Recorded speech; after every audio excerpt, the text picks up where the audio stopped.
നമ്മുടെ ജീവിതത്തിൽ, നിത്യേന ജീവിതത്തിൽ നമുക്ക് ആവശ്യമുള്ള ഒരു ഭാഗമാണ് ഈ ബന്ധം, യേശുക്രിസ്തുവുമായിട്ടുള്ള ബന്ധം, യേശുക്രിസ്തുവിൻ്റെ പ്രാർത്ഥനാ ചൈതന്യം, യേശുക്രിസ്തുവിൽ നിന്ന് നമുക്ക് വേണ്ട സംരക്ഷണം ഒക്കെ നമ്മൾ പലപ്പോഴും നഷ്ടപ്പെടുത്തി കളയുന്നത് ഈ സംരക്ഷണമാണ്.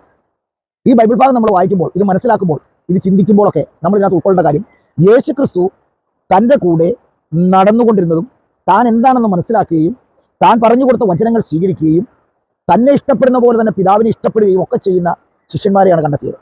കടന്നു പോകുമ്പോൾ യേശുക്രിസ്തു പറയുന്നുണ്ട് പിതാവിനോട്, പിതാവേ, ഞാനും നീയും തമ്മിലുള്ള ബന്ധം പോലെ ഞാനും ഇവരും തമ്മിൽ ഉള്ള ബന്ധമുണ്ട്.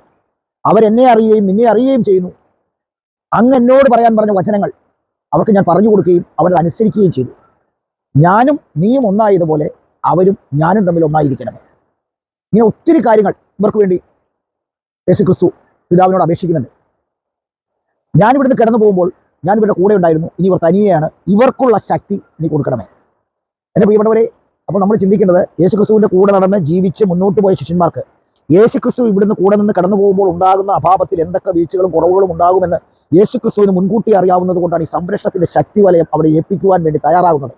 അപ്പോൾ നമ്മൾ ഓർക്കണം, ക്രിസ്തീയ ജീവിതത്തിൽ ഇന്ന് ഈ തലമുറയിൽ ജീവിക്കുന്ന നമ്മൾക്ക് ഈ ലോകത്തിൻ്റെ പ്രവൃത്തികളിൽ നമ്മൾ പെട്ടുപോകുമ്പോൾ, യേശുക്രിസ്തുവിൻ്റെ കാലത്ത് യേശുക്രിസ്തു ചിന്തിച്ചിരുന്നു, ലോക സൃഷ്ടാവായ ദൈവം ചിന്തിച്ചിരുന്നു, ലോകത്തിലേക്ക് സൃഷ്ടിച്ച സൃഷ്ടിയായ മനുഷ്യൻ, ദൈവത്തിൻ്റെ ഛായയിൽ രൂപത്തിലും സൃഷ്ടിച്ചവൻ ലോകത്തിൻ്റെതായ തെറ്റുകളിലേക്ക് വീഴപ്പെട്ടു പോകുമെന്ന ഉത്തമ വിശ്വാസമുണ്ടായിരുന്നു. അപ്പോൾ സാധാരണക്കാരായ നമ്മൾക്ക് എത്രത്തോളം വിശ്വാസം വേണം? നമ്മൾ ലോകത്തിന് അടിമപ്പെട്ടാണോ ജീവിക്കുന്നത്? ലോകത്തിൻ്റെ ഇഷ്ടങ്ങളിലാണോ നമ്മൾ ജീവിക്കുന്നത്? അതെയോ ക്രിസ്തുവിൻ്റെ ഇഷ്ടങ്ങൾ മനസ്സിലാക്കിയാണോ ജീവിക്കുന്നത്? ഈ വചനത്തിൽ യേശുക്രിസ്തു പിതാവിനോട് ശിഷ്യന്മാർക്ക് വേണ്ടി പ്രാർത്ഥിക്കുമ്പോൾ ആ പ്രാർത്ഥനയുടെ സംരക്ഷണം എന്തിനു വേണ്ടിയാണ് യേശുക്രിസ്തു ചോദിച്ചതെന്ന് വിലയിരുത്തുവാൻ ഓരോ ക്രിസ്ത്യാനിക്കും കഴിയുന്നുണ്ടോ? ഈ വചനത്തിൻ്റെ അടിസ്ഥാനത്തിൽ ഒന്ന് വിലയിരുത്തി നോക്കണ്ടേ പ്രിയപ്പെട്ടവരെ നിങ്ങൾ?